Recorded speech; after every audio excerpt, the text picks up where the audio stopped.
នេះគឺសញ្ញាទី7រីព្រាំងនឹបពៀន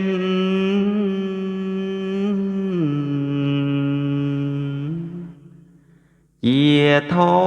រល្អិតណែជាធរប្រណិត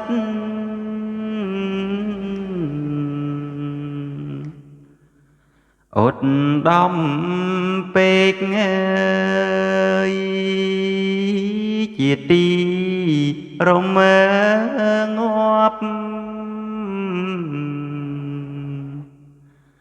នៅដំរែកដែលសัตว์តែងស្រែក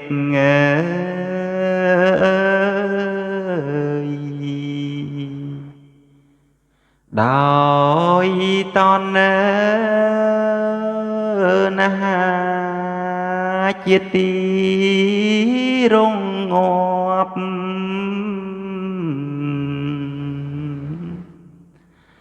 នៅកំណើតណែដែលកើ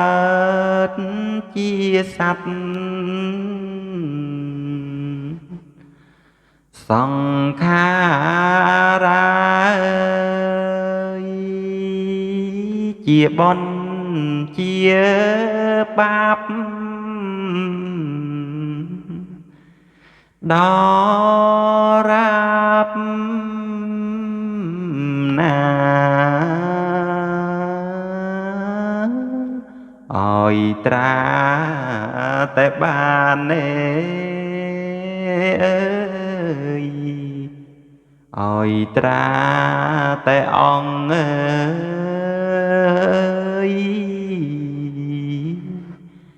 គ្មានសល់ឡើយលះអុបបាំងធិប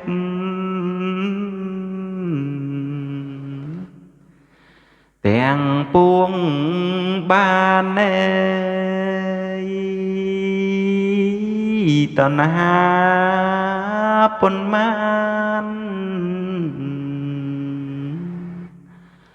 ក៏សូនហើយរំលត់អង្គ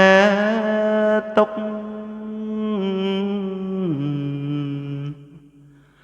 សុខអត់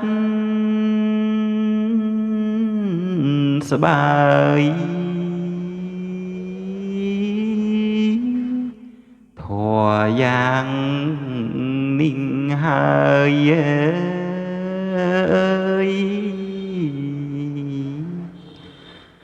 ហៅនឹប